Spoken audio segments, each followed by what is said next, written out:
Previously on Aquanauts, we already have planted our 5-gallon tank with different plants that will thrive even if there is no CO2 or carbon dioxide.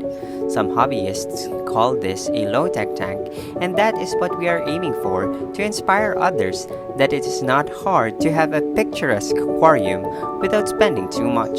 If you want to know how we set up our tanks and where to get fish needs, you can watch our Aquanaut series full helpful tips and tricks on how we did it. I have added a link here. Once you are done watching, go back to this video for our episode 5. Let's go! Could you be the one? Shh.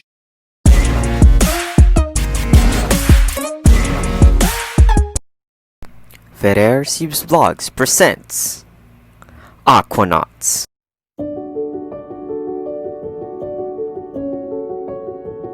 Hi guys, for today's video, we will be talking about water parameters. Ever wonder why your fish die easily? Are you cleaning your tank every other day? Do you overfeed your lovely fishes? All of these questions have effects over the quality of water in your fish tanks. Excessive cleaning will stress your fish since you are moving them every now and then. And also, changing water often will prevent good bacteria to grow in your fish tank. Overfeeding also would kill your fish eventually. It means that if they won't die due to stress, they will die of ammonia poisoning. Ever wonder living in a garbage can? That is how it feels when the fish food is decomposing in the water together with their poop. These two are good partners in crime that you won't even notice what you are doing wrong. There are different water parameters to tackle, but as beginners, we should be taking consideration of the few basics first, like pH, ammonia, nitrite, and nitrate. Different tropical or freshwater fish have likes and dislikes, so before going to a pet store, try to search about what pH level the fish you want because it will help them settle to your fish tank. Water pH is the quality of water whether it is acidic, neutral, or alkaline.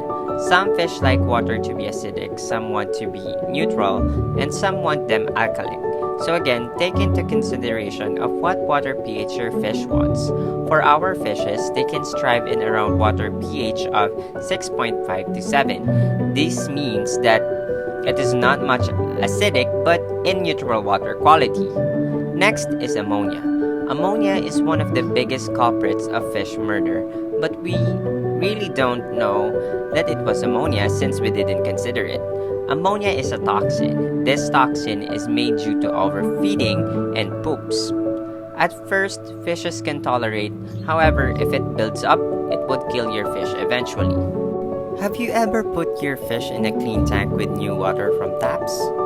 That is a great no-no. Tap water has chlorine that is harmful to your fishes, so it is like you're putting them in their graves. Next one is nitrite.